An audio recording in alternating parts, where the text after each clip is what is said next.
And the disclaimer is the statements I make during this presentation do not necessarily represent the official regulatory position of the Department of Insurance and Financial Services. Any regulated entity that has questions about the regulatory impact of its cybersecurity practices may contact DIFS to formally discuss those concerns. Thank you. My approach to cybersecurity compliance in general is that it should not be a roadblock to productivity. And so as we move through these slides, again, every organization is different how they approach mitigation practices. But again, it has to be in line with the activity, preferably transparent. And if it's not transparent, create a plan, keep it simple, communicate the plan, and explain why a certain practice or step is required to ensure that your compliance program is a success. And again, we're going to cover some hot topics today, focus areas, and then I got a little bonus section at the as we move forward. But again, all of these apply to organizations of any size. We'll start out with this slide here, top causes of data breaches. This data comes from the Office of Cybersecurity and Critical Infrastructure Protection. They're listed in order of the number of reported incidents between July 2021 and January 2022. Unauthorized employee email access, account access, unauthorized system access, inadvertent disclosure, compromised website, insider theft. And and while these are all the top reported data breaches, the good news is that they can all be mitigated using existing technology, whether that's MFA, training, vulnerability scans, access control, and/or DLP, data loss prevention. Multi-factor authentication. Again, the availability of MFA has really increased just over, since COVID, we'll say. It's available for your cloud-based services, remote access, internal admin accounts, it can be applied to. Highly recommend that you also apply MFA to your corporate accounts. Again, not all accounts are operated or maintained by IT. So your HR, your marketing, your finance, whether that's Facebook, Twitter, third-party financial accounts, etc. Highly recommend enabling MFA on all of those systems.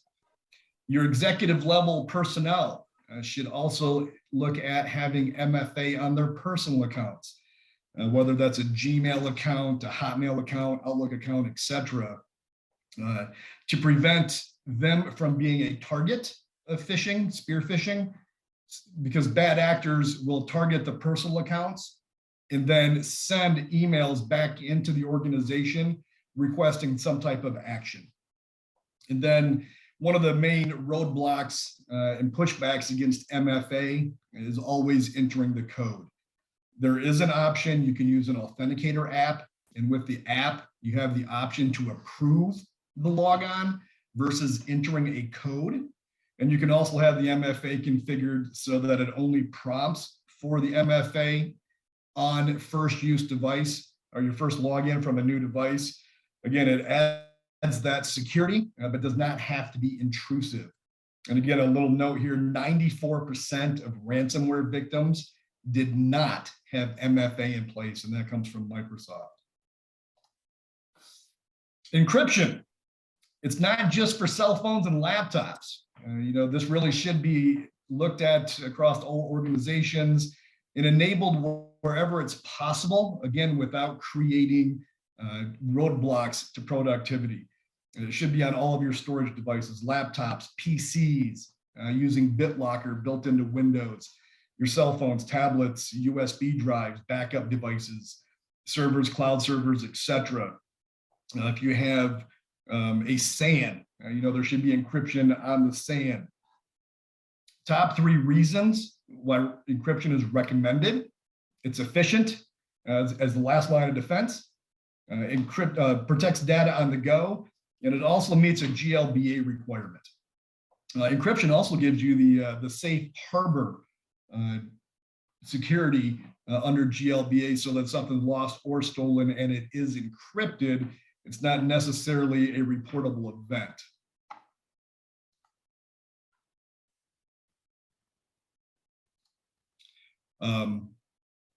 Create a baseline of network traffic, internal and external.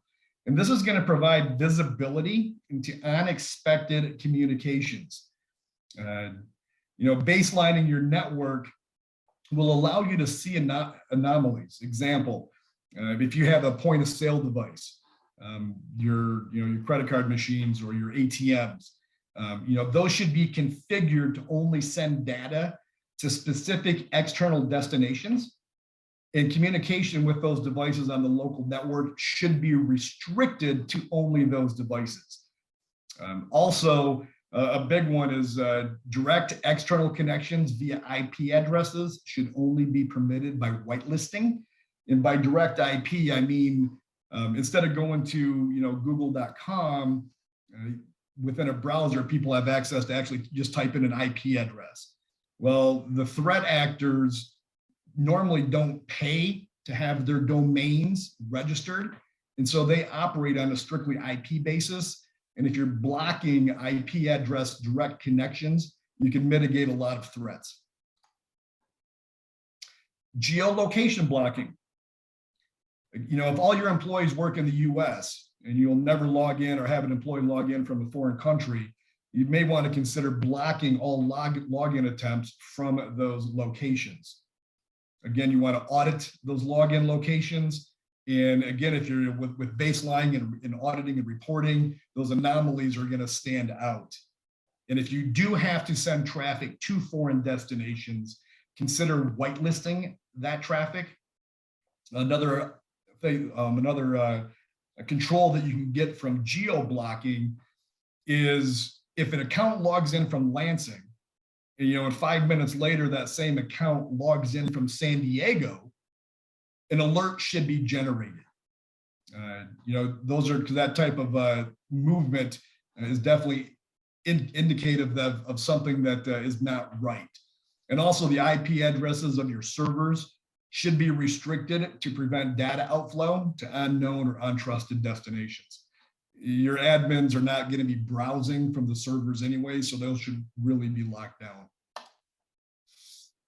Hot topic in today's IT world for cybersecurity is the concept of air-gapped backups. And that's just a copy of your data that is stored on a separate network, uses separate credentials, and is configured so that the data cannot be changed. The purpose of an air-gapped backup is to protect it from ransomware. If it does get into your network, you would have a point of recovery. So air-gapped backups are a great solution. Cybersecurity insurance.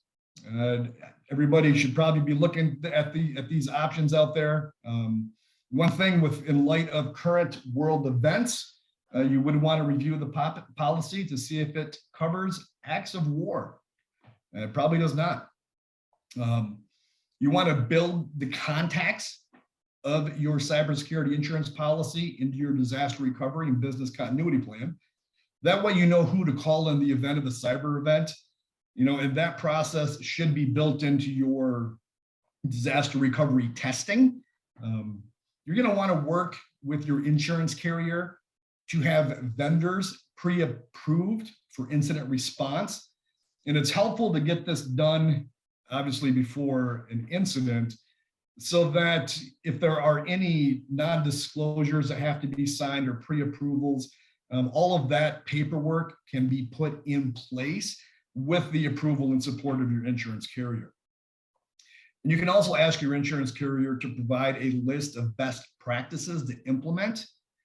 And one of the things that you can talk with your insurance carrier about is, the more mature your cybersecurity mitigation posture is, your provider may offer better coverage with lower rates.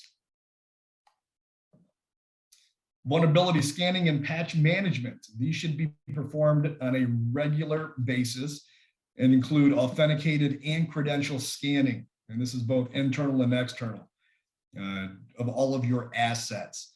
Develop a process to ensure that your findings are documented, assigned for remediation, and then follow through for resolution, and then reported up so that ultimately this information is getting back to your board. System hardening.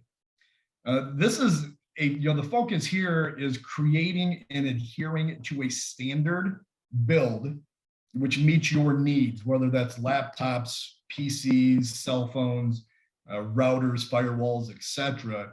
Standards create consistency, which produce repeatable outcomes. And again, it helps to maintain that security baseline. And essentially what we're talking about here is when you deploy a server, ensuring that all these services and protocols that are not used on your network are disabled from day one. Again, it minimizes the attack surface area. Access control, regular access reviews of all systems where accounts are created, Active Directory, core data processing, cloud service, etc., and using the principle of least privilege required. And that just means that if an employee's role doesn't require them to have access to all the folders on the network, then they should be restricted to only see the folders they need to do their job. The one point I want to call attention to on this screen here is that this can be challenging due to the number of systems where accounts are created and managed, because not all accounts are maintained by IT. Again, those third-party sites, those sites or those accesses that are maybe managed by marketing for the website and the content management system for hosting the website. So when you're looking at those access reviews, ensure that you're capturing all the systems that are outside of IT. Network segmentation, you might also hear this referred to as micro segmentation. It's a method of creating network zones within your environment to isolate traffic. And again, it's used to prevent unauthorized access, limit the spread of ransomware, and it also helps increase auditing functions, and again, is going to give you better visibility into the access and flow of data on your network. With micro-segmentation, system administrators can create policies that limit that network traffic between devices. Example, do the teller PCs need to communicate with the PCs in finance? Probably not. And again, you can isolate that traffic off. Training. Again, we all know this stuff. Disaster recovery, business continuity, who's doing what and when. Has your marketing department developed a communication plan and have templates ready to go within their disaster recovery and business continuity response? Incident response plans, cyber insurance. Big one, has your executive management and board discuss the question whether or not you would pay in the event of a ransomware attack. It's good to have that conversation beforehand, because then you can really dig down, you can look at the financial impact, you can look at the scale and the scope, and have a decision already made before the event.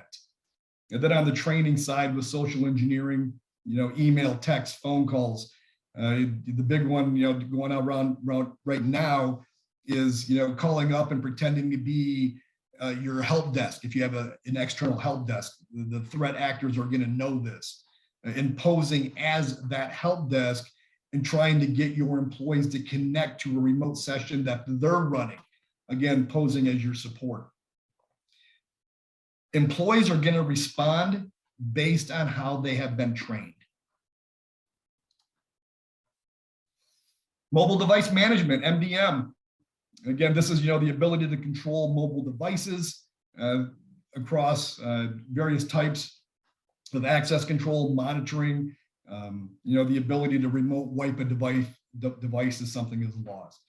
And it provides the ability to enforce encryption, et cetera, patch management. In a world where everybody's mobile, there's so many mobile devices, MDM should really be considered. With the world events going on over in Russia, Ukraine, really looking at your disaster recovery, business continuity, and ensuring that you've identified the essential services. What would be the minimum state of operations required to maintain those services? Identifying how you would maintain customer confidence, funds availability. How would staff handle maturing bonds and the transfer between correspondents? Do they need to continue originating new mortgage loans? Would you keep all of your branches open? Answering those questions before the event occurs, again, will help everybody involved. Again, bookkeeping records, critical infrastructure, again, evaluate how you would be able to continue these services for your customer. And again, these questions are really looking at the loss of your core provider, because again, your core providers, they know they're a target in a cyber warfare environment, and how would you respond to them going offline for a significant period of time? And again, that's the technology service provider we just talked about. I'm going to cover some GLBA stuff real quick. About 20 minutes into this, so I'll get wrapping it up. GLBA was updated in December 2021. There were 11 core changes. Some have multiple parts. 9 of the changes will take effect in December 2022. So this is the perfect time to start planning and start incorporating those changes into your operations. 2 of the changes took effect in December of 2021. The new rule requires the designation of a single qualified individual to be responsible for the security program. The update also includes more specific criteria for what the risk assessment must include. The old version was a little vague. They've kind of tightened that down and are now putting out there exactly what will be evaluated during a GLBA audit. The evaluation categorizing the security risks and threats, assessing the adequacy of your safeguards. Again, that's going to be based on your scope of services and the size of your organization, how the risks were mitigated or accepted, and then the risk assessment must be in writing. There were numerous changes to the security safeguards section of GLBA. I did not list all of them, but I did list here on a couple slides the key points. Again, they spell right out access control, least privilege required. Physical access controls are called out. Access reviews are called out. The inventory and classification of data, devices, and systems, and the need and requirement of encryption of customer information at rest and in transit over external networks, i.e. you cannot send that mortgage loan application through unencrypted email. It will be a requirement to have that encrypted, no longer a suggestion. Multifactor authentication is going to be required. Change management procedures documented. And then monitoring the activity of authorized users, again, so you can detect unauthorized access of data. And again, that comes back to that concept of micro-segmentation. You will now be required to regularly test the safeguards. And it actually spells out either continuous monitoring or periodic penetration testing, at least annually, and then vulnerability assessments done at least biannually. Financial institutions must now provide security awareness training and updates to their personnel, and periodically assess service providers based on the risk they present. and the continued adequacy of their safeguards. So expanding that vendor management piece out. The final rule requires financial institutions develop incident response plans designed to promptly respond to, recover from any security event material affecting customer information in their control.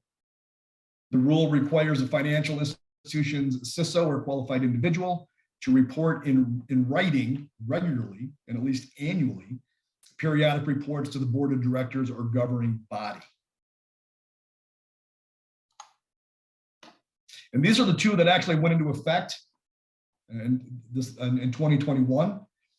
Financial institutions must regularly test or monitor the effectiveness of the security safeguards and make adjustments in light of the results of the testing and monitoring. And the FTC updated and expanded the definition of what a financial institution is, and now it requires finders, i.e. those companies that bring buyers and sellers together, to follow the safeguard rules. And again, that you're gonna incorporate that into your vendor management. And again, compliance is a journey, not a destination. And again, communicate the plan, keep it simple, keep smiling, and have fun. Thank you very much. Hopefully everybody found the information relevant. And again, if there's any questions, we can talk about it at the end of the program. Thank you. Excellent. Thank you so much, Jake. That was great information. I am looking forward to picking your brain a bit in more detail during the roundtable in just a bit. Yeah. Now let's move on to our next session where we've got Chris Saki. Did I say that right? Chris Sachs? It's Sachs, but I get all kinds I was of different so stuff. close. Don't worry about it. I wanted to make sure I got it. I was very close. Okay, so we've got Chris Sachs. He's the CEO of Thinkstack. We benefit from having formed a recent partnership with Thinkstack, and we're very appreciative of Chris and the services he provides to us. And we're very appreciative of the fact that he is here speaking to us today, particularly about tabletop exercises, and more importantly, how those tabletop exercises can give us some valuable information about protecting our members and understanding IT regulations a bit better, and generally is preparing for the unknown. So with that, I will hand things over to Chris to take it away. Thank you, Chris. Yeah, thanks, Brad. Appreciate it. And thankfully, I noticed that Jake, you presented a lot of the recommendations that I was going to present. So I'm happy to see that we're aligned in those recommendations and those topics. So yeah, thanks everybody. As Brad mentioned, Chris Sachs, CEO of Thinkstack. We are a QSO, and we've been supporting credit unions with cybersecurity and technology for about 11 years now. So excited to talk to you a little bit more. When we think about cybersecurity and technology in general, we like to humanize it. We think it helps demystify a lot of the conversations internally, and often credit unions are apprehensive to talk about cybersecurity in the appropriate rooms, the boardroom, the executive table, oftentimes because not everyone in there understands it. So it can be helpful for us to think about cybersecurity in the context of various different analogies. And one of the ones that we enjoy doing the most is thinking of it as a human being of some kind. And so a fun exercise that you guys can think about, maybe during the roundtable, we could throw out a couple of answers, is this idea of, if your cybersecurity was a human, how would you describe it? And every time we do these, we get a lot of different answers. Some of them are pretty funny, some of them are somewhat scary, depending on how you look at it. But ultimately, it can be really helpful. And this is one of those little exercises that can be helpful for you to take back to your credit union. Sometimes when you have these conversations, just to show you guys a few different ones that we've had over the years, I got to find my favorite one is it's a TSA agent, and you see them, you know they're there, but you have no idea how effective they are. I always thought that one was somewhat relevant. But this thought process and this exercise can be really helpful when you go back to your credit unions, because it can help set expectations. We find a lot when we go in and start working with credit unions that there's differing opinion across the spectrum of how secure the organization is or how you think about cybersecurity. And so while this may seem like a funny exercise, it can also be a useful exercise to create a dialogue. One of the biggest recommendations we have, if there's anything that you can take away from our time here today, it's to go back and just start talking about cybersecurity more and being honest about what you have, and giving your IT team and your partners the opportunity to be honest with you, because those folks feel a tremendous responsibility, but aren't always supported and given the resources that they need to be effective. And so it's important that you have these types of dialogue. And if anybody has any good answers, you can either throw them in the chat or we can talk in the roundtable. These are always fun. The next thing that we like to really highlight, and I think Jake did a nice job of this, but we worked for a little bit to come up with a picture. And recently we've been getting a lot of questions about how is this Russia event going to impact my credit union and things like that. And one of the things that we worry most about is this idea of credit unions understanding the breadth of what they're responsible for. 10, 15 years ago, it really used to be you were responsible for the things that were inside of your data center. Those boxes, those things held data and they held applications, and by and large, those were the things that you had to worry about, and you could build security accordingly. But today, most credit unions are so multi-cloud and hybrid, leveraging SaaS platforms, leveraging certain fintech platforms, connectivity to various different networks with data sharing, data analytics. If you really look at the breadth of what it is far beyond just the physical walls of your data center, of your colo, even of your cloud. You have to look outside of all of that and think about the supply chain and think about the scope of what it is that you're protecting. At some stages, we're starting to see more and more that in some cases, it's not even the things that you even control or purchase, but the words that are used, the panic that can be caused on social media. You have to monitor and understand what's going on outside of your walls, and you are responsible for the reputation, the brand, and that entire network of people that support delivering service to your members and have data within them. And vendor management and supply chain management, if I'm a Russian hacker and I want to disrupt our financial services, I'm probably not going to go individually, credit union by credit union or financial institution by financial institution. I'm going to go after the large organizations that support many, the PSCUs, the co-ops, the CU Directs, the Jack Henrys, the Fiservs. Those are the types of organizations that could provide vulnerabilities to a broad spectrum of our financial services markets. And those are the types of individuals that you are responsible for your brand, your reputation, your members' data. And so it's important that you understand what this is. And so if you can sit back and understand what that perimeter really and truly looks like, that is really the first step. And then the second step in the process is understanding what are the things that we're vulnerable to, right? If you're going to prepare a protection or practice, you have to understand what you're protecting, and then you have to understand what you're protecting against. What does that threat look like? And so what we've seen just in the past 2 years is cybercrime is up 600%. And we run a 24/7 SOC where we're monitoring all the alerts and logs for many credit unions across the industry. And I can tell you the number of alerts and the number of activity and breaches and incidents that we've seen in the last 2 years is beyond this number. So, the reality is that these numbers and these things that you're hearing are very true. The other big thing, we're actually going to get into this in a minute with a little bit of a breach response idea, is it takes a really long time for people to identify breaches. It takes a really long time for people to recover from breaches. But oftentimes, your credit union may have been breached and you didn't even know it.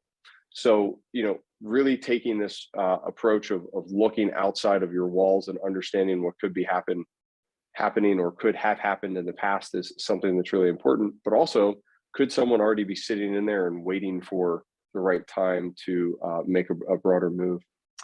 The other thing is just this idea of how unprepared overall organizations are. And it's important. I will say, you know, we're an organization that serves more than just credit unions. I will say that financial services, by and large, of all the industries that we serve, is probably best prepared. And I think that's a tribute to the regulations that have been in place for a much longer period of time. But I also think that there's an overall false sense of security. We recently partnered with Filene to do a research project, and part of that research project, 92% of credit unions said they feel really protected against most cyber threats. That's great, but also showing that I think there's a real false sense of security, because those same people answered questions like, we have systems and hardware that is aged beyond 5 to 7 years, which are some of the biggest vulnerabilities. We don't train all of our employees on a regular basis. So the data that was coming back from this is showing us that you're not as prepared as you think, but the organization thinks that they're prepared. So that false sense of security during this time frame in particular can be a scary thought, and something that we want to help overcome. And then the last piece, and we're going to go into this in a little more detail, is how big ransomware can be as an attack. I know everyone hears it, and thankfully we haven't seen too many credit unions fall victim to ransomware. However, when it does happen, it is extremely disruptive. It is extremely costly, and it can have long-term reputational impacts, not only for the credit unions and that faces it, but also for credit unions in general. You know, this is something that we talk about at the league level and at some of the more national levels with credit union organizations, is the idea that credit unions carry with them a brand, and the average consumer could start to hear the word credit union and associate that with a breach, and that could diminish the value of all credit unions. So the idea that we can work together to help each other is what this industry has always done best, and it's something that can really help us prevent and be prepared for cyber attacks as they may come. And then finally, you know, a lot of organizations literally would go out of business. And again, I think there's a little more robustness, but some small credit unions out there could be quite vulnerable. The damage that we're going to go into in a moment that can come from a ransomware attack is great. And so it's something to really take seriously and think about. Ransomware, however, is not the only threat that's out there. There's lots of other threats, and there's various different ways for people to get in there. We could go on and on about all the different threats. I would say ransomware right now is one of the scariest threats to the impact of business and impacting your members, though. You know, from that perspective, you know, I would really ask that all of you sit back and go in and have this conversation about where you feel your organization is from a confidence level. And if that confidence level is not there at the number one, that you sleep soundly at night, you know, what are some of the things that you can do to get yourself prepared? And, you know, people ask us a lot, what can I do to be prepared? And of course, the answer is long. You know, as you guys noticed, Jake presented a whole slew of different things, from multi-factor authentication, least privilege access, immutable backups. I mean, there's all kinds of things that you can be doing to protect yourself. But it can be difficult to do that from 0 to 60. And so what we really preach is this idea of trying to create an overall framework and an overall cybersecurity plan that is inclusive of all people and all departments in your organization, something that helps not only buy technology and different point solutions, but also really speaks to changing the culture, an organization that takes cybersecurity seriously. And so this is something that we really encourage organizations to go through. And, you know, no offense to the regulators, I think what the regulations do really, really well is they create wonderful frameworks to help organizations guide what it is that they need. But we have seen a couple of times, unfortunately, credit unions that have received positive examinations from their regulators and use those almost as vulnerability tests or penetration tests.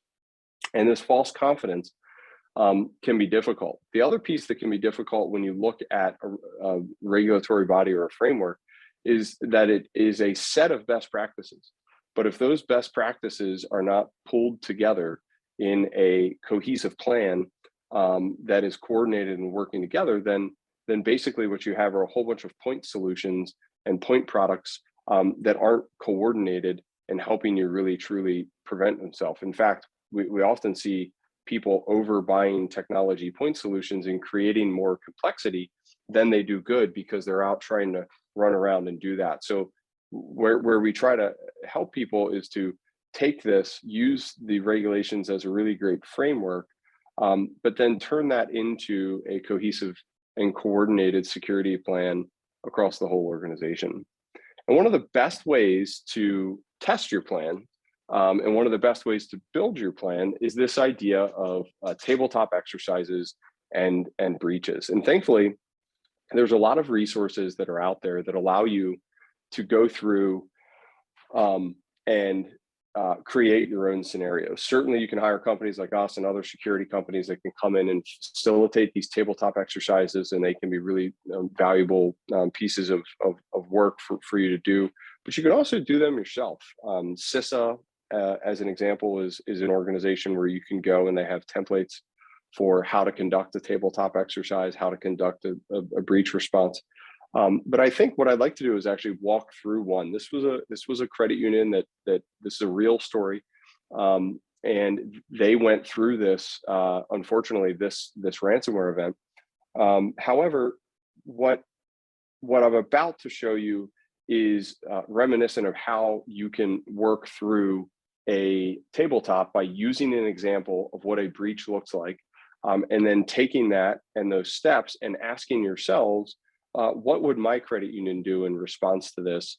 Do I have the appropriate documentation, planning, and resources available?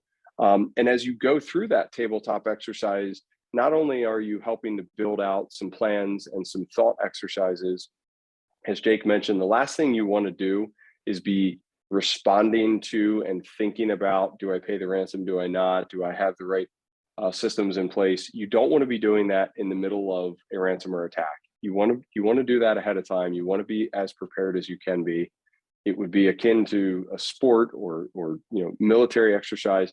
There's a reason that you practice, and you practice so that once you're ready to play ball, that your team is working together to win the game. And while hopefully no one has to deal with this here on the call, the inevitability of your organization going through some type of breach is probably a reality that is just going to happen. So it's important that you go through this exercise, but it's also really going to help you identify gaps that currently exist within your organization.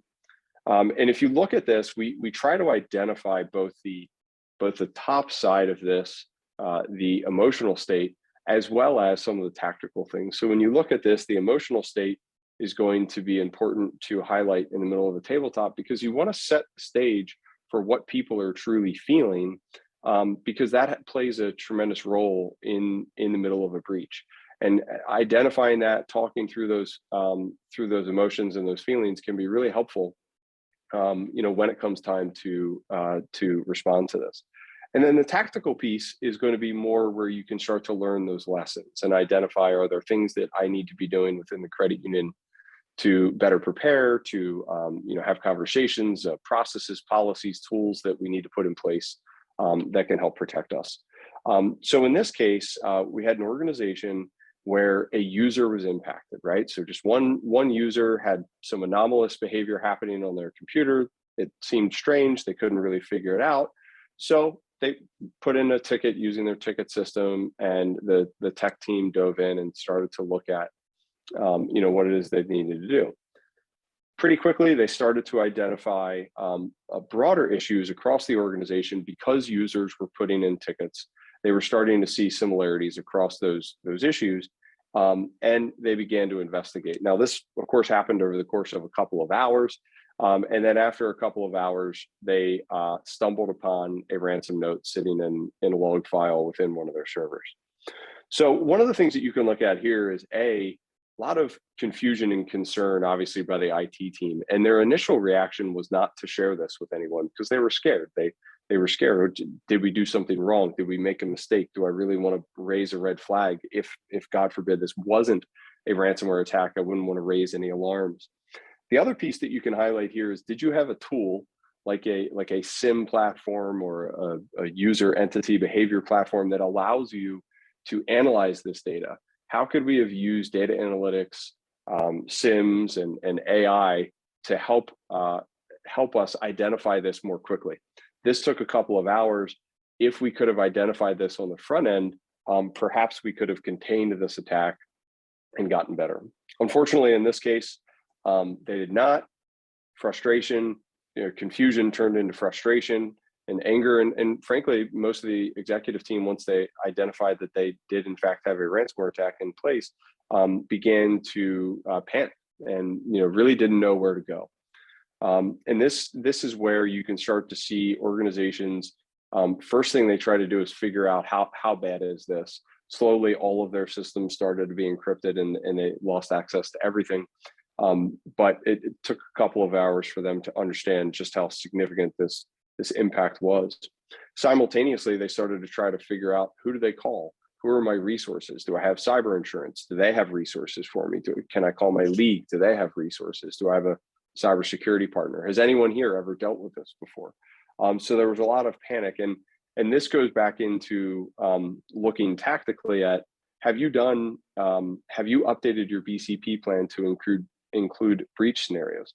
Have you done these tabletop exercises in the past and helped identify what some of these resources are that you need? Do you have those phone numbers written down? Because by the way, you just lost access to all of your systems. So I hope that we have external copies or copies in different places that can help you find that, find those contacts that you need.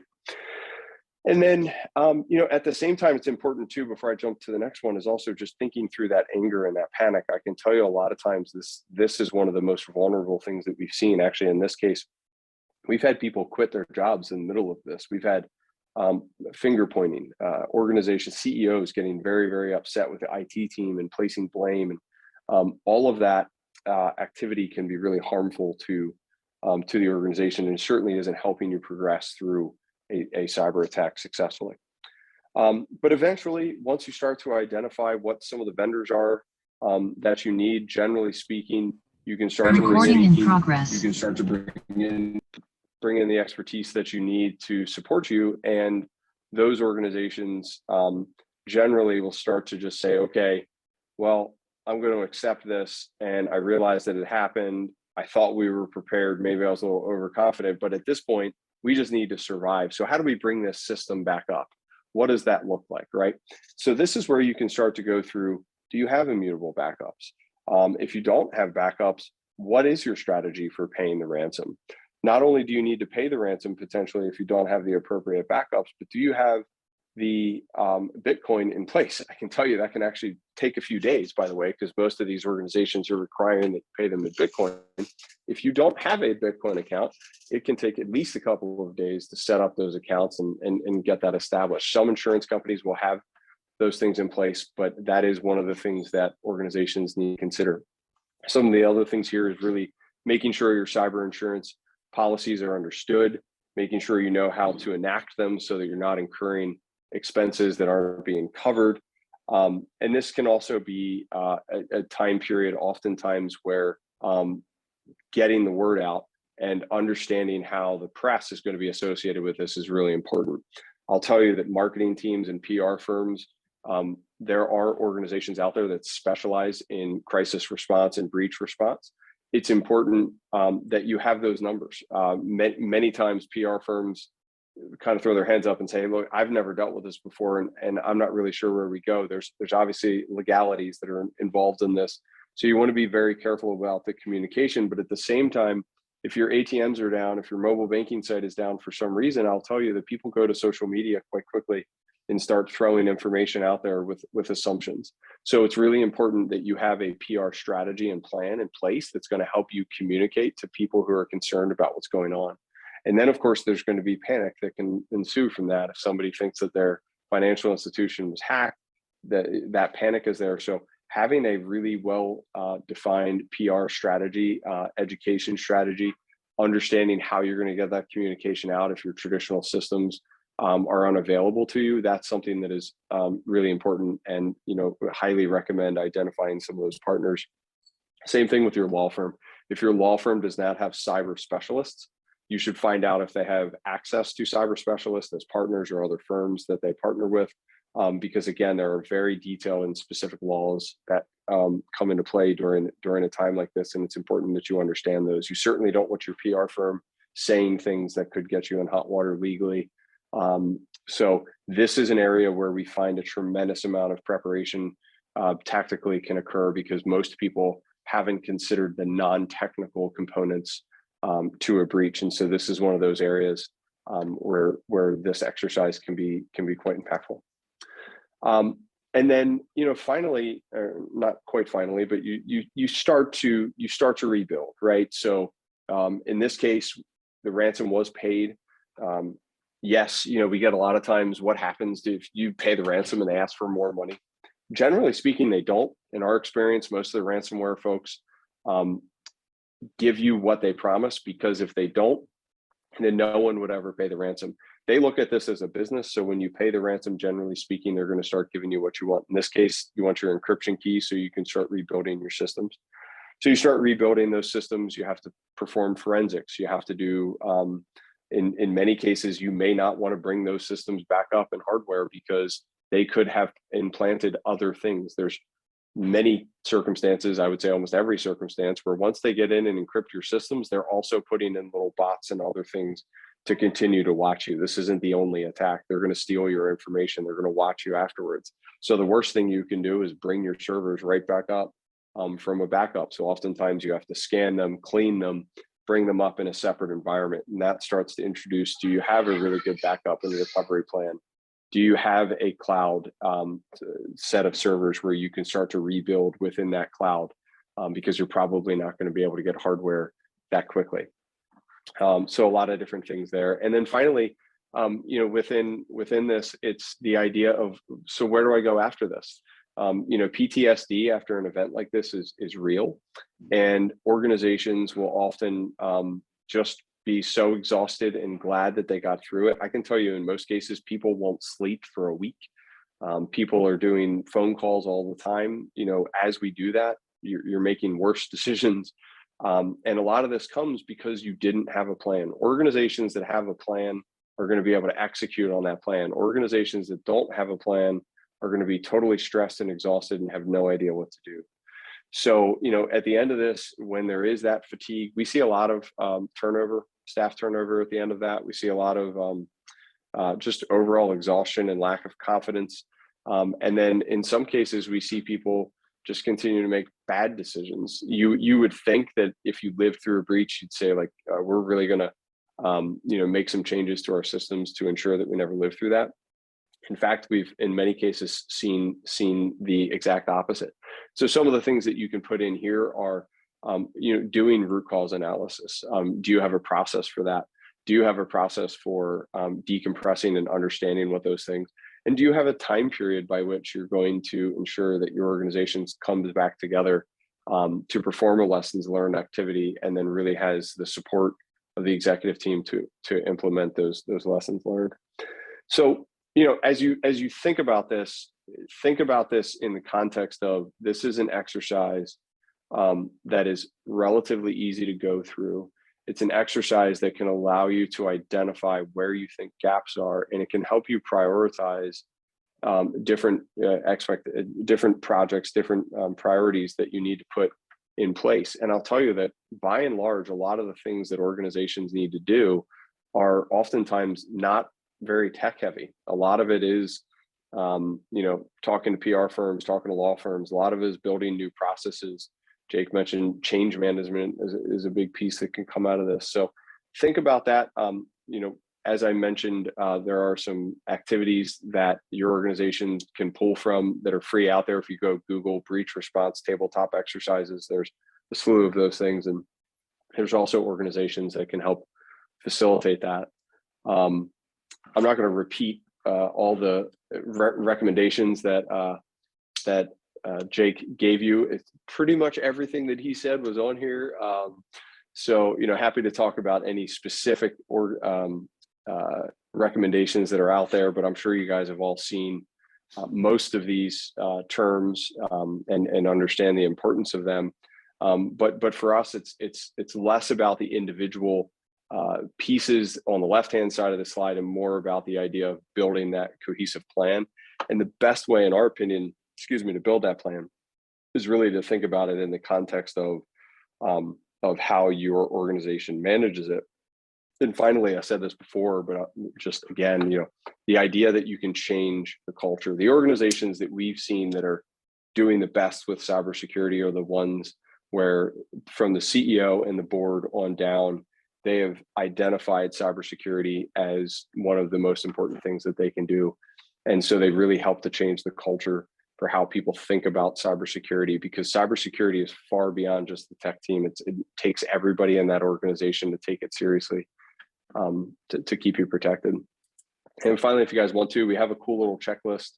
I'll make sure the link is there, and we have the PDF, but it's a two-sided checklist, but a lot of the things that I mentioned that can come out of those steps of a tabletop, you can ask yourselves all of these questions, and they can be really good starting points for you to self-conduct your own little assessment for best practices and your own concept for a tabletop exercise.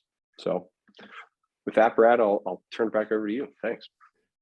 Thanks a lot, Chris. You ended up touching on some interesting things that pulled on some threads of mine that I didn't realize were going to get pulled on. So I definitely have some questions when we move into the roundtable portion, which we're going to move into now. So if you all have questions queued up for either Jake or Chris, now is the time to do it. We're going to stay here, as much as we need, but we're going to cap it around 20 minutes or so, 15, 20 minutes. As the host, I'm going to take right of first refusal here to ask the first questions. And I think I'm going to direct my first question towards Chris. Now, Chris, you focused a bit in a couple of different slides on the human factor, the emotional response, and how that was almost a greater liability than the technological side of it. And that leads me to a question. So I think about like type 1, type 2 thinking, Daniel Kahneman's thinking fast and slow, right? And the identification of logical fallacies. How important is that kind of education or that kind of training in the workplace environment to an appropriate cybersecurity function in-house? Yeah, I think it's huge. I think that not only, hopefully you're not dealing with breaches all the time. Certainly understanding that in the course of a breach is something that's really important, but I don't think that we do enough. So like one of the things that we recommend at credit unions is kind of performing a similar exercise, like a journey map for almost every key process that exists within the organization. So that could be opening a new account, opening a new loan, something like that. And really going through what is the member experiencing, and then what are the IT systems and people and processes that are involved in delivering that, and then identifying those weaknesses. And to me, it's kind of about that, like you got to look at the details, but then you also got to bring it back up to the big picture.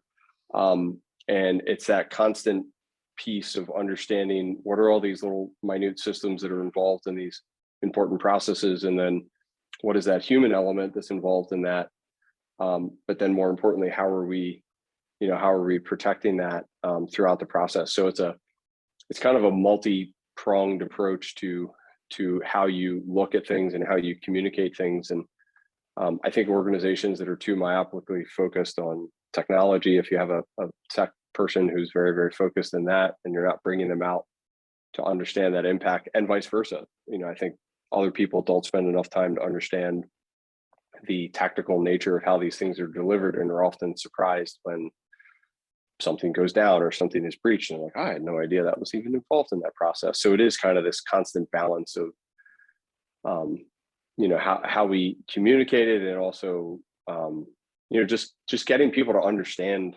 more. And we've found the best way is to not talk about a bunch of the tech stuff, but rather to talk about the more human experience side, because that's something we can all relate to and something we can understand. So that's really good insights, because the human element is that's not really something we account for when we're talking through a cyber attack. So that's very interesting. Thank you for that insight. And Jake, I do have a question for you as well, because earlier on in your presentation, we were talking about like acts of war and how they affect credit unions. And now obviously we haven't had like a domestic act of war in 100 and some odd years, but we current geopolitical events, we are aware of a foreign war. What would be something that we would look for in the foreign war context that credit unions would need to be cognizant of in their day-to-day operations, if anything? Thanks, Brad. Great question. The environment of cybersecurity and the acts, the illegal acts against it, have more and more become state-sponsored. So the resources and availability to apply both money and personnel to breaching a system, have the entire backing of countries behind them. And, with that in mind, again, as you're going through and you're looking at your external exposures, classifying them, documenting them, putting a plan in place to mitigate those risks. But if I had to give you one thing, I would say visibility. The ability to see, where your outbound connections are going. If you don't know that data is being transferred to Indonesia, that's a problem. You should have that visibility, and that the inherent technology, call it AI, call it a playbook, call it correlating events, but something should be triggering that and bringing awareness to that traffic flow so that it can be investigated and either checked off as legitimate traffic added to the whitelist so it doesn't raise a flag in the future, or it's going to raise the prospect of an investigation. That's good insights as well. I was working at credit unions previous to my role here, and I don't know if we had AI built into our data analysis, but granted that was about a decade ago at this point. But it's interesting to think about. I will say on the AI front, it doesn't have to be anything elaborate or specific or contain the name AI in it. It can be as simple as a syslog, a SIM, gathering data elements from across your network, multiple systems that are then configured to look for those anomalies or those correlating events. I go back to the example I provided about somebody logging in from Michigan and then somebody logging in with the exact same credentials from California or from Mexico.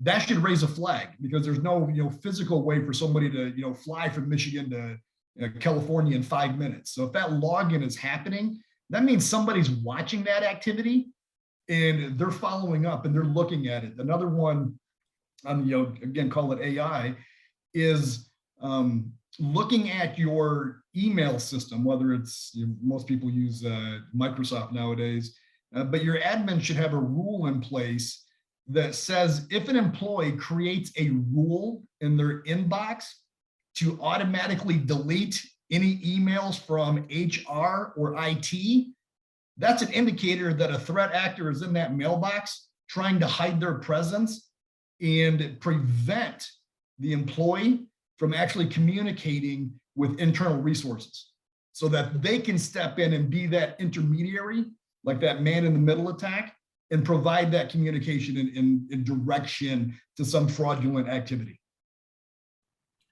Wow. I guess I don't benefit from thinking like a bad actor. I wouldn't have even thought to turn that rule on. Goodness. Yeah, it's a common practice, and it happens all the time. And again, it's something that the admins can do real simple. It's a 3-second rule in the admin interface for Exchange that says, notify me if an employee creates a rule. Again, it's all about visibility. But again, to Christopher's comment, it's also about knowing where to look. Yeah, I mean, you don't want to create a 100 different rules where you're just flooded with data. I'm sure, obviously, you want to have some narrowing of the data sources there, so you have some targets. But whenever you start a program like that, the first weeks, the first couple of months is going to be high activity, lots of false alerts. As you configure the system, create that intelligence, eliminate those false positives. It's a journey. You're going to get there. Sure. Okay, I'll stop asking questions. I will let everyone else talk. So I will open the floor. Feel free to raise your hand and I'll get you called on, so we just have a little bit of structure around this. Or if you would like to place your questions into chat, I can read them out to whoever you would like them directed to. But I'll stop talking and I'll open the floor to everyone else who wants to chime in. And I'll take any question. Doesn't matter. Cybersecurity, whatever. And if there's not questions, I've got more to ask. I want to allow folks to ask their own.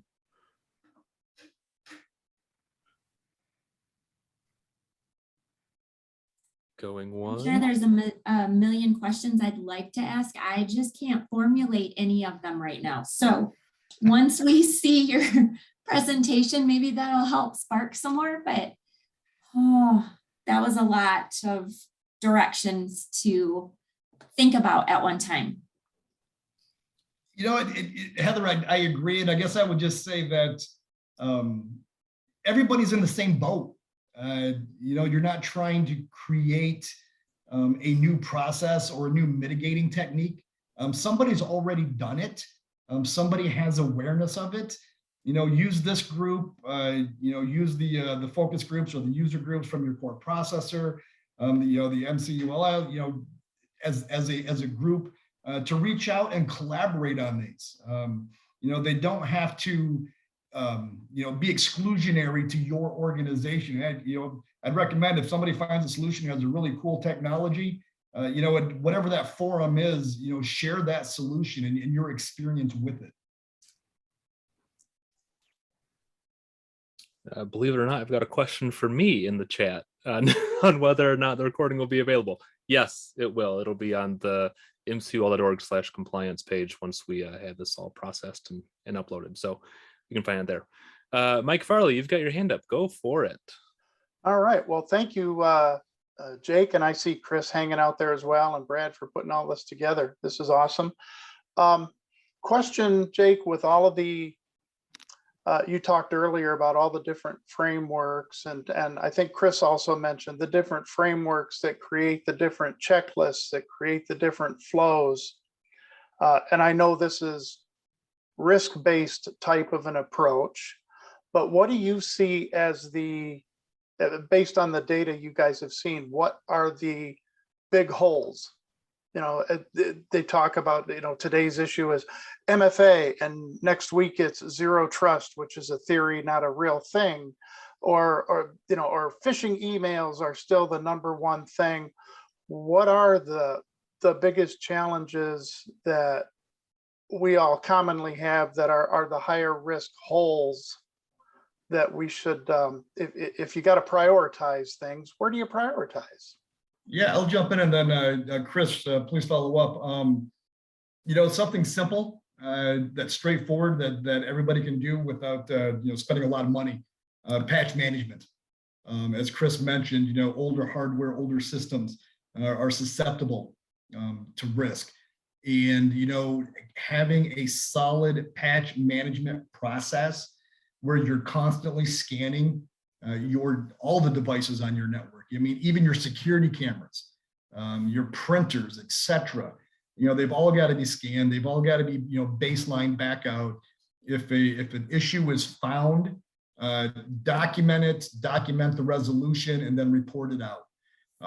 So patch management, that vulnerability management, again, straightforward, pretty simple in concept. It's something that can be automated, but stay on top of that, and you can eliminate a lot of risks. And then if you want to move on, again, the least privilege for accounts based on least privilege required. Micro segmentation is huge. Again, if you're a multi-branch system, does branch 1 really need to communicate with the devices in branch 2? And if not, then, eliminate that at the router interface, because during a ransomware event, it's going to get on the network and it's going to proliferate across everything it can talk to. Going back to my example about the teller PCs needing to communicate with the PCs in finance. To Chris's point in his stat, I think it was 161 days, the threat actors are going to be in your environment before they're identified. They're getting in usually through a low-level account, and then they're scanning your network and they're looking for ways to pivot and elevate up.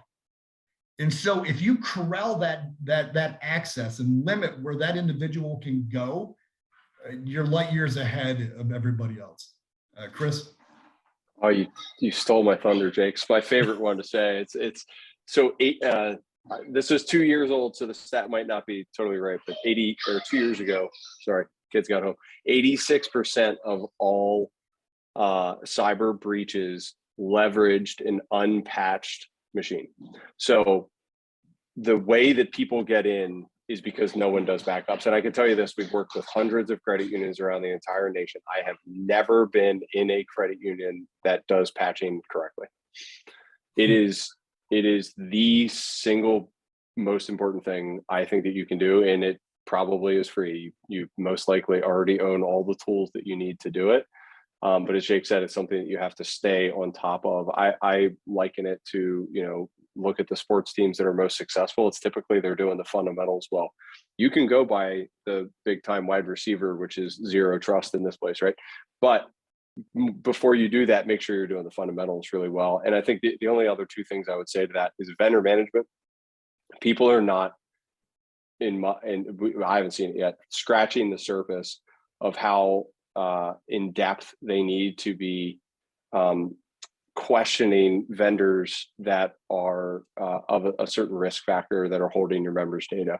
You're not asking enough questions, and you don't know enough about what they're doing with that data, where it's going, how it's stored, if they have pen tests. So think of yourselves and the regulations that you are held to, and think of vendors in much the same way, and revisit how you're managing them. And then finally, user training. There's really great programs that are out there. There's a product called Know Before that's awesome. It's super inexpensive. You can roll it out to everybody and test them. But doing user training is such a great way, because if there's another way that people get in, it's clicking on links. And if you can tell your staff to be skeptical of everything, then you're going to be at a really great place. And, training platforms like that make it fun. They make it funny. But more importantly, they force you to be compliant with it and do it. So I think that's another, big thing. Honestly, before you do those fundamentals, don't go chasing the more advanced security things. Make sure you're doing the fundamentals first. Jessica, I see your hand's been up for a moment. Go ahead. Yeah, this question is for Chris. Just wondering if your company facilitates any sort of tabletop testing. I'm the one that does it here for our organization, and I am not technology savvy at all. So I feel like doing a tabletop testing like you explained here would be way out of my education level. Sure. Yeah, we do. It's actually usually a pretty fun engagement. In fact, we've been talking to MCUL about doing maybe some group ones around some of the conferences, or even a remote one, so that you guys can get it. No, I mean, we're happy to do it. I think the best thing for us is to do it one time and then really have the credit unions take over. It's not as technical as you might think sometimes, but it can be good to have technical validation while you do it. Thank you. I got to chime in on that one also, that it also takes the focus off of you and brings in a third party that will think of all of these other things, whether it's the legal, the HR, the technical, and the emotional piece. That's a piece I had not seen before. So that was a nice touch, Chris, but put it on them to challenge your executives or your IT to bring that on, and you're not the bad guy. Well, I think we've got time for one more question, if anyone wants to chime in here. And if not, I have one more, and I'll happily ask it, but I'll let it. I'll let whoever else wants to chime in here before I do. Going once, going twice. Okay, all right. This one's for Chris then. Chris, just coming off of the answer you just gave, you had mentioned like, okay, tabletop exercises can be kind of fun. When I dig into like the various vendors that offer tabletop exercising, I see some recommendations. Okay, we're going to focus on real hypothetical scenarios, but then in other situations I see, okay, exercise your creative side, and we're going to do a tabletop exercise about, you know, a dragon attack the credit union. Do you have a recommendation on which one would be more fruitful, or do they both have their place? Yeah, I think they both have their place. I just think they're different. So we do both. We like to call the dragon one more a strategic foresight exercise. It's really more of a thought exercise of, you know, what are all the things that are possible, and, you know, what should I prepare for? I would do that far less frequently than I would do the tabletop exercises. Honestly, we are starting to see credit unions doing them once a month, taking different scenarios and you know, like, ransomware is big, right? Ransomware is big. It's scary. It's complex. There's a lot there, but I can tell you, credit unions are clicking on malware every day, you know, and there's other things that happen. And as you build a cadence and a practice of doing that, whether it's quarterly or, you know, monthly, something like that, even if it's an hour, you know, these don't have to be overly complex. I think that they just continue to help you improve, and it really is like practice, right? So then when it happens, you're responding, you're not thinking. So if I were to prioritize them, you know, certainly I would prioritize the tabletop. You know, we use those strategic foresight exercises around strategic planning generally in the fall, as people are, you know, sitting down to think about that. There are certainly some things throw out there. I'll tell you, we did one with a credit union in Chicago a couple of years ago, and they threw out a pandemic. And I remember everybody in the room being like, what are you talking about? And then, you know, 2 years later, I called that credit union. I was like, well, you guys might be onto something. But so I don't want to minimize the importance of that, but I would just prioritize that. And certainly right now, like I get a little scared with all the Russia talk, because I'm starting to hear people feel like it's a little bit of a boy who cried wolf scenario, because there's so much been said and hasn't been a lot of action taken, which is equally as scary. But, you know, if you could do a tabletop exercise relatively quickly, it wouldn't be a bad idea right now. You know, and because that's imminent, you know, so when you think about like, could a dragon attack us? Yeah, but I don't think that's imminent. I do think a cyber breach is fairly imminent, though. Great insight. Unless someone has dragon information that I'm unaware. Yeah. Anyone got a fort they're defending? Chris, Jake, I appreciate the time that you've taken to deliver these presentations, to prepare for these. This was fantastic. For an introductory Cheers to Compliance event, I couldn't be happier with how this turned out. You two were great, delivered great information, valuable information. I feel like I learned a ton, even though I don't understand half of it. So much appreciated, very much appreciated. And thank you to those who asked questions, Mike and Jessica. Very, very good stuff. All right, so we are now moving on to the fun portion as we close out the end. So let me get my screen shared here, because I've got some information for you. I need some things that you need to do. Okay, can you see my Jeopardy board? Perfect. Okay, so I think I've got everyone's name on here. If you're able to make that out, I have got you broken down into 4 teams. So what I'm going to ask you to do is I'm going to ask you to go to this website right up here, ccp.buzz. So this is a buzzer, right? This is going to, I've got it up on mine, right? So it's just a buzzer. If I hit buzz, it says, okay, Brad has chimed in. So this will allow me to know who buzzed in first. So you're gonna go to the website, you're gonna plug in the game code 7Q37. That's our room. And then you're gonna put in your name and you're gonna put in your team number. So that's how we're keeping track. I need a little bit of information for you to make sure this works. But then once we have that in place, then we can go into some Jeopardy. So the Jeopardy topics here are going to be a little bit out of Jake's session, are going to be a little bit out of Chris's session. Some of it is not necessarily things that you heard today, so we may be stretching your cybersecurity knowledge a bit, particularly in the general cybersecurity column, where we didn't really address any of that today. So we'll be stretching some cybersecurity. And random generator, I'm going to pick somebody from team 2 to go first. So that would be Darcy, Kevin, Gary, Lisa, Mike, or Sue. Chime in and let me know which topic you'd like to approach and which square you'd like to go after. Oh, Lisa pick. Come on, Mike. Go big or go home then. Let's go cybersecurity for 300. The hot topics for 300? Yeah. Okay. All right. So Now Mike answer. yes. So NCUA letter 22 risk 01 would just came out yesterday. So this is going to test your ability to income information. So this addressed a heightened risk of this cybersecurity related event due to current geopolitical happenings. Lisa, I see her on the board. The Russia war issue. Is that what you're looking for? No, I'm looking for this cybersecurity related event. So it's not the geopolitical event I'm looking for, it's the cyber event as a result of that war. Oh, I just read it yesterday. Dang it. Mike, help me out. Can Mike help me? Because he's on my team.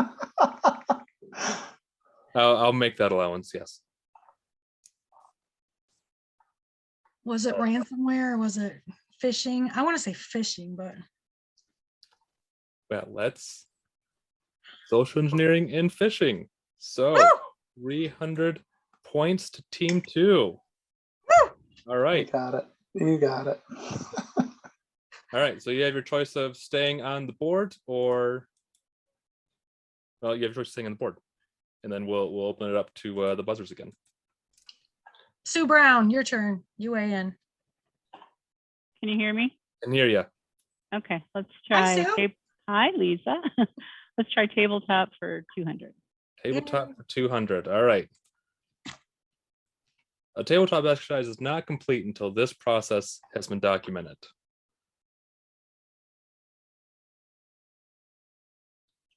I'm watching the buzzer. Who's going to buzz in? Ooh, Mike, team 2. What do we got?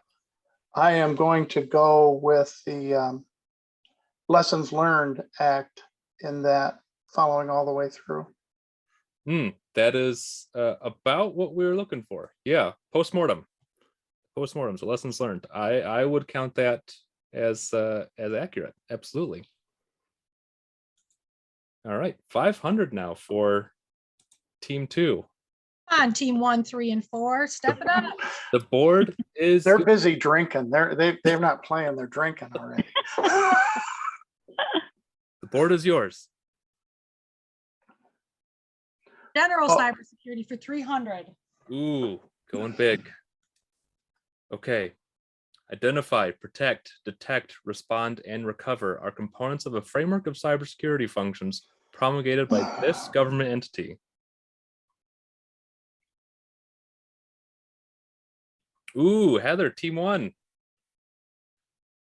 I am guessing, is it CISA? It is not CISA. Dang it. Okay. Was I next, Brad? Lisa, you're next. Yep. How about FFIEC? It is not FFIEC either. Dang it. Ooh. Mike? Yeah, I heard her letters and I'm like, no, that's not it. That is actually a NIST. That's the NIST framework. It is NIST. It is NIST. Woo! Thanks, Mike. Mike, you are wiping the board. My goodness. Okay, the board is yours again. Then we'll just stick with the go big or go home. Tabletop for 300. Tabletop for 300. Okay. So testing to ensure members can continue banking versus testing to ensure branch and facility integrity is a key distinction between business continuity planning and what?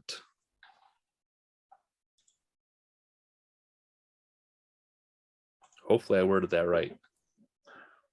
Ooh, it may be tricky.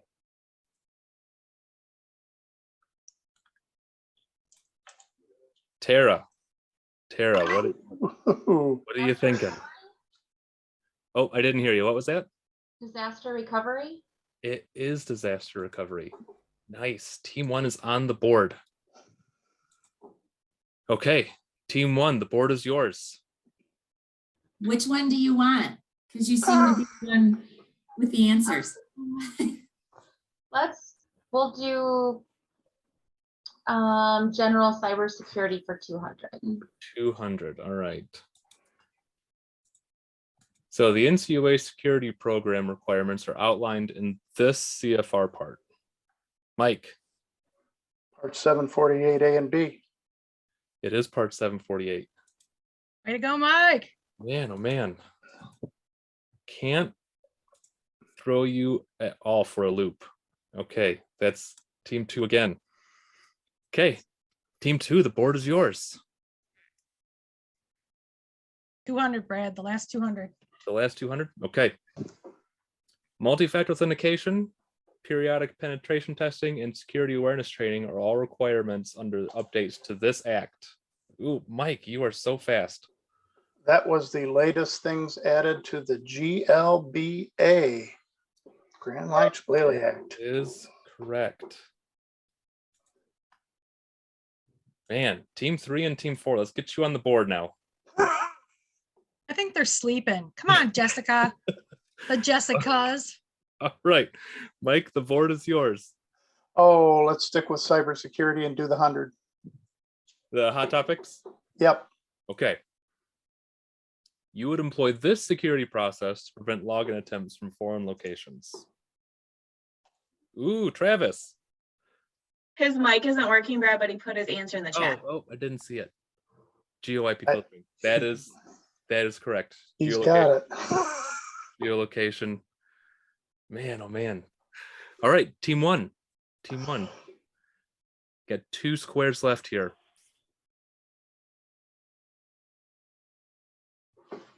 Travis, do you have a choice? I'm watching the chat now. General cybersecurity for 100. Okay.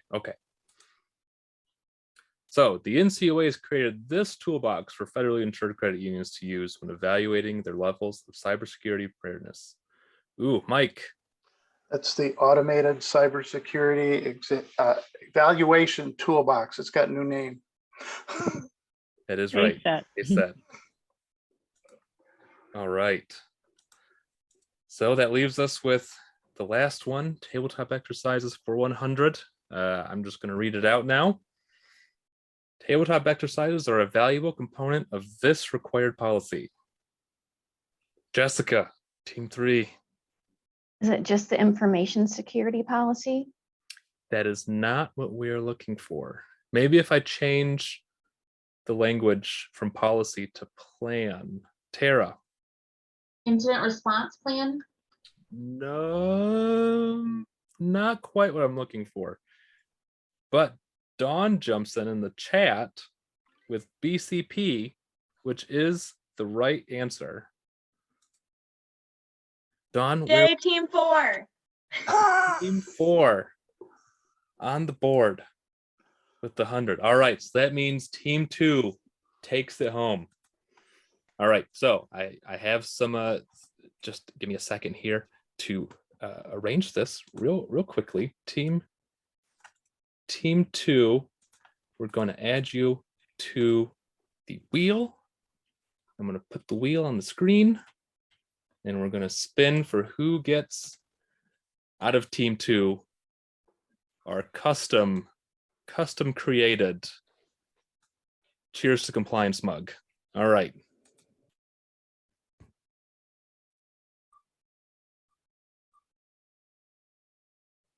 And of team 2, we have got Sue Brown, who is going to take that. All right.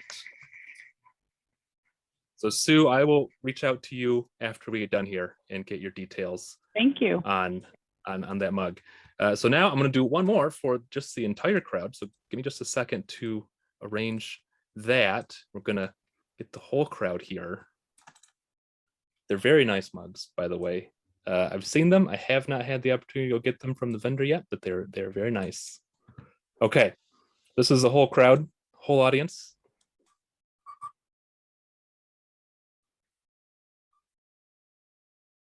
Christine. Oh no, sorry, Clay. I was too quick Hey, on the draw. All right, Clay Bauer, I will to you as well after we're done here, and you get a custom Cheers to Compliance mug. Excellent. Very exciting. Okay. All right. Well, that rounds us out to the end of Cheers to Compliance. We closed out just in time, about 4 minutes over. I had a lot of fun. I see that folks in the chat are mentioning they had fun too. I think this is a good introductory event in a Cheers to Compliance. So tell your friends this is what to expect as we do this. Q2, Q3 as we get things rounded out. Just to give you a little bit of insight into what we're kind of planning for Q2. We have on the docket, we just need to finalize some details, but we're looking at getting the Secretary of State in, as well as one of our ELT vendors to work through some ELT challenges and some ELT hot topics. So that should be pretty interesting. And then some more games. So thank you all for joining us. I had a lot of fun. Thank you, Jake. Thank you, Chris. Excellent information. And I have both of their slides. I will send those out to folks who are in attendance. I will have those up on the compliance area of the website, mcul.org/compliance, which is where this recording will live as well. And thank you all for making this great. I appreciate it. Thanks, Brad. Have a great weekend. thank Thanks, you. Brad. Thanks, Have a great everybody. weekend. Have a great Everyone. weekend. Take care, everybody. Bye, everyone.